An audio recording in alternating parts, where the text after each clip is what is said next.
In this video, we'll explore multi-cluster networking with Google Kubernetes Engine, or GKE.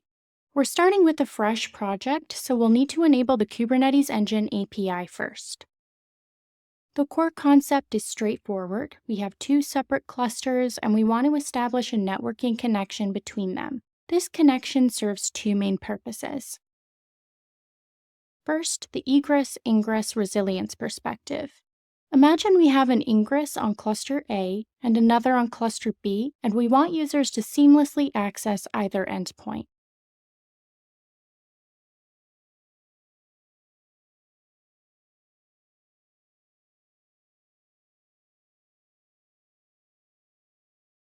Second, the regional distribution and performance perspective. This setup is particularly valuable when running clusters in different regions. For example, if we have a US-based cluster with an ingress and a Europe-based cluster with its own ingress, we want users to access the closest backend with the lowest latency.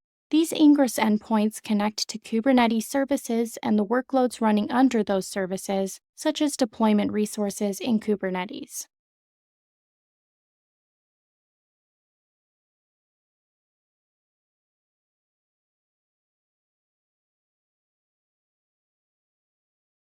An additional benefit is enabling east-west traffic.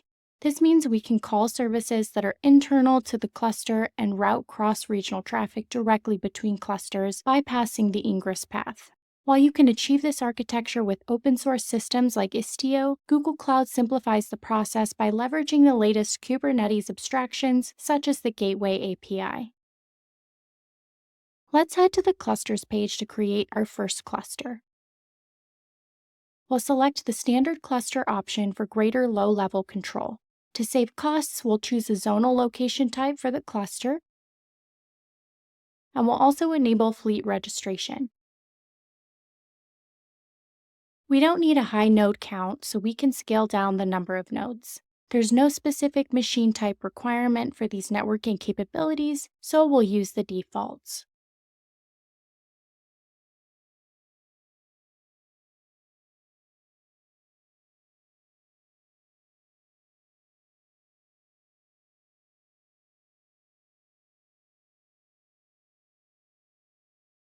Most importantly, in the networking section, we need to enable the Gateway API. This is the new open-source standard for networking that we'll build on for our multi-cluster networking.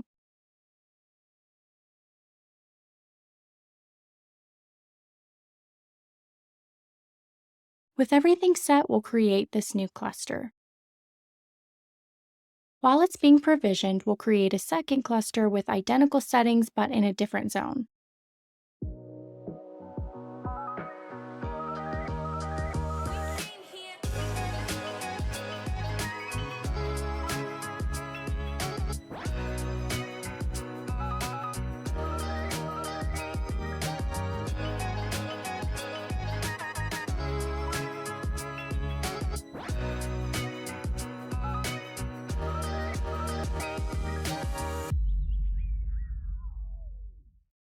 Now that both clusters are created, I'm just now remembering that we need to enable workload identity for both clusters, but that should be a quick update.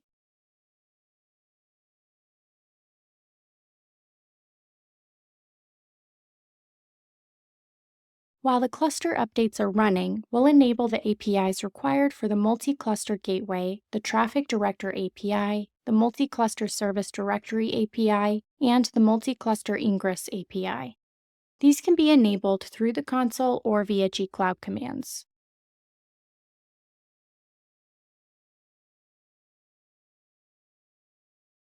In the Cloud Shell, we'll check our fleet membership to ensure both clusters are registered correctly.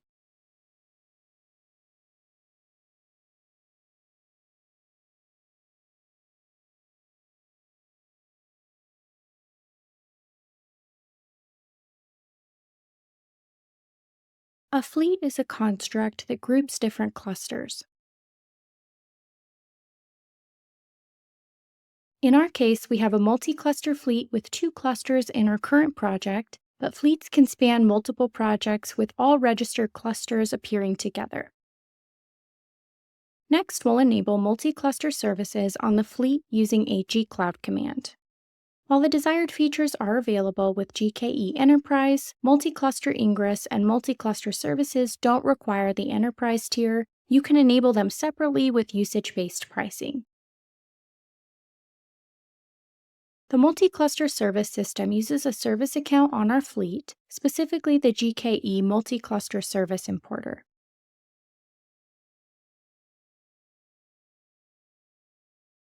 With workload identity, this service account needs the network viewer role to import services across our multi-cluster system.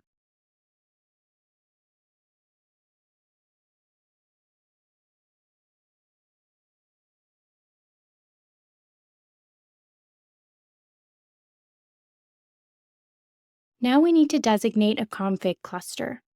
Since we have some concepts like services at a more abstract multi-cluster level and the multi-cluster ingress spans clusters, we need a single place to define these resources. We must select one of our clusters to serve this role to essentially store all our multi-cluster resources and manage them. While we could create a separate cluster specifically for this purpose, it's not necessary. We'll designate Cluster 1 as our configuration cluster. We'll use another gcloud command to enable the multi-cluster gateway, specifying Cluster 1 as the config cluster.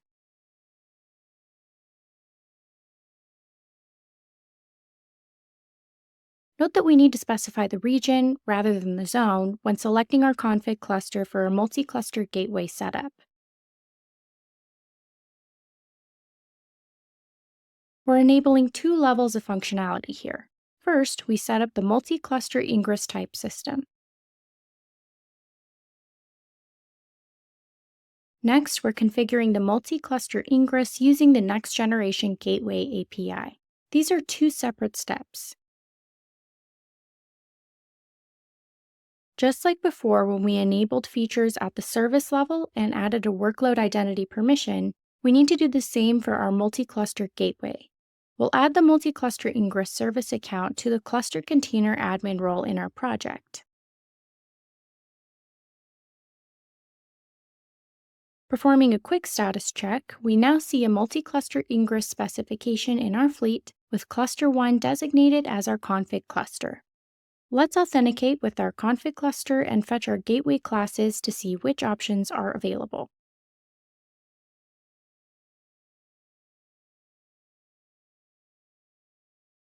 To identify multi-cluster gateways, look for MC at the end of the gateway class names.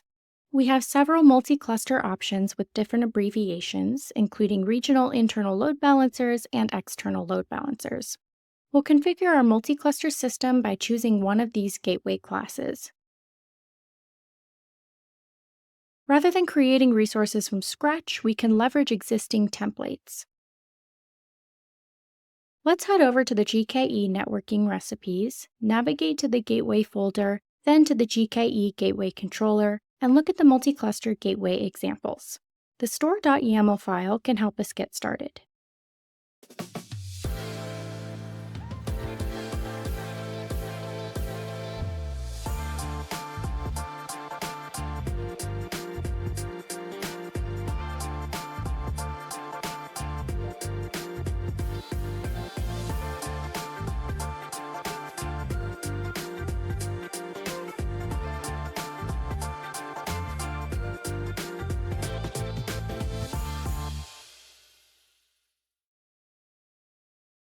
We'll use this template to add our example app and its namespace, then deploy it to both clusters.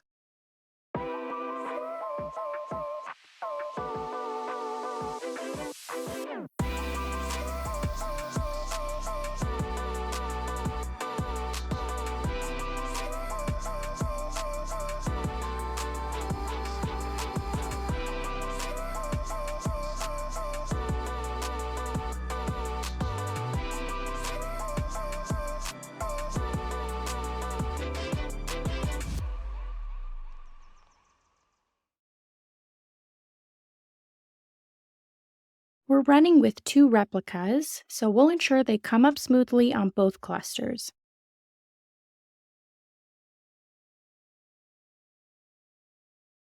Once our application is running, we'll set up our services to expose our new store deployment.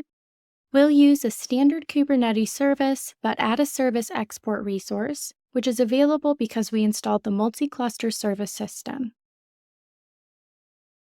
This service export is a GKE-specific resource. When we apply it, our service becomes available across multiple clusters and can be targeted by multi-cluster gateways. We'll apply this to both clusters.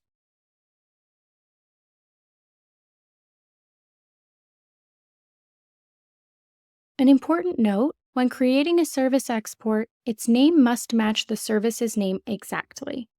We haven't configured the gateway yet, but since service imports are automatically created from our exports, we'll already have east-west cluster-to-cluster traffic capability. Let's test this by running a curl pod.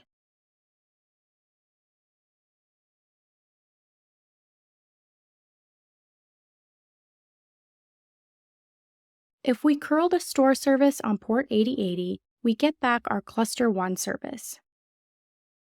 Now let's test what happens if our service goes down. We'll scale our deployment of the store down to 0 replicas.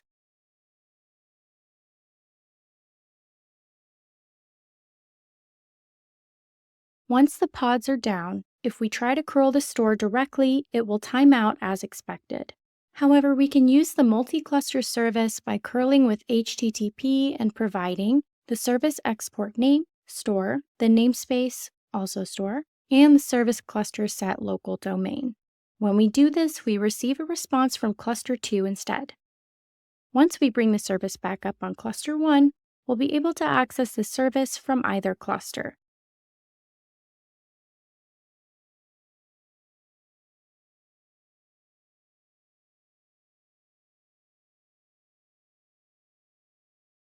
This demonstrates the east-west traffic we discussed earlier, where we can access services across both clusters. Now that we've configured multi-cluster services on both clusters, we just need to focus on the gateway portion.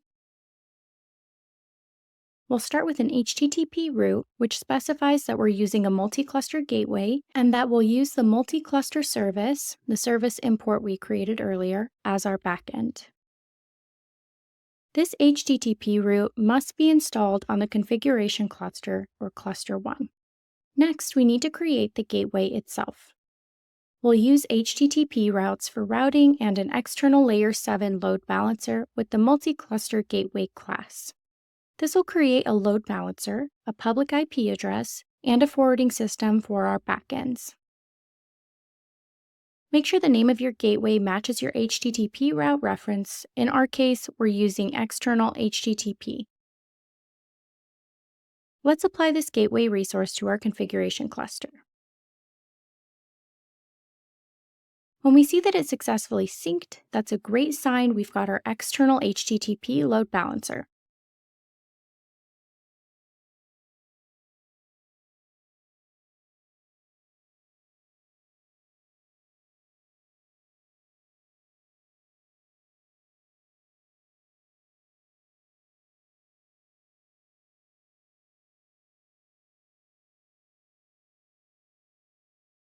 Normally, you'd point your domains to this application, but for testing purposes, we want to access it via the IP address directly. Initially, our configuration may require specific host names, so let's update it to accept any host name or remove host name requirements entirely.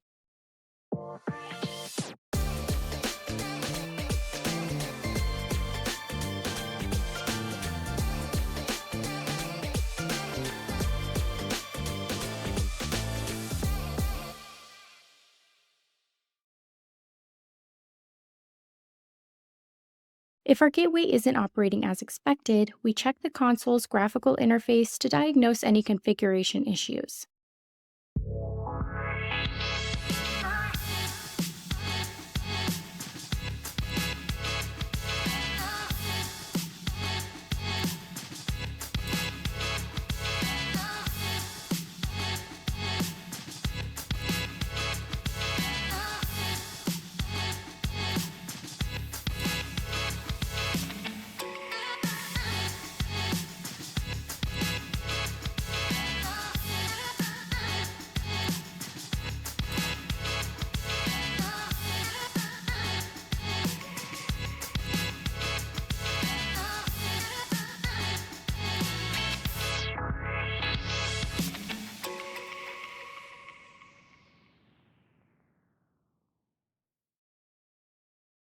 Sometimes, updates need time to propagate and refresh.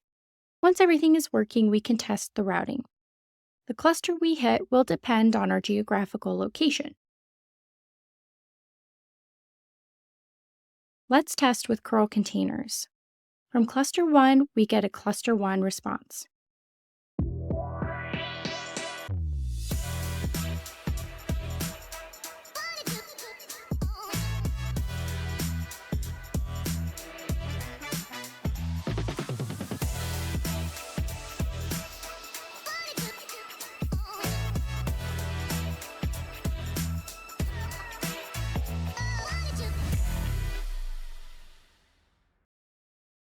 From cluster 2, hitting the same public IP, we get a cluster 2 response. This confirms we're routing across both services. Even though it might be difficult to replicate if we're hitting the ingress from a single location, we are achieving split traffic across multiple regions with the gateway automatically reducing overall latency. If you'd like to support the channel, consider starting a free trial of our new design tool, which is linked in the description, and let us know what you think. We'll include all code and the diagram file in the description as well. If you have any questions, please post them in the comments section and we'll do our best to respond. Thank you very much for watching to the end, and please enjoy responsibly.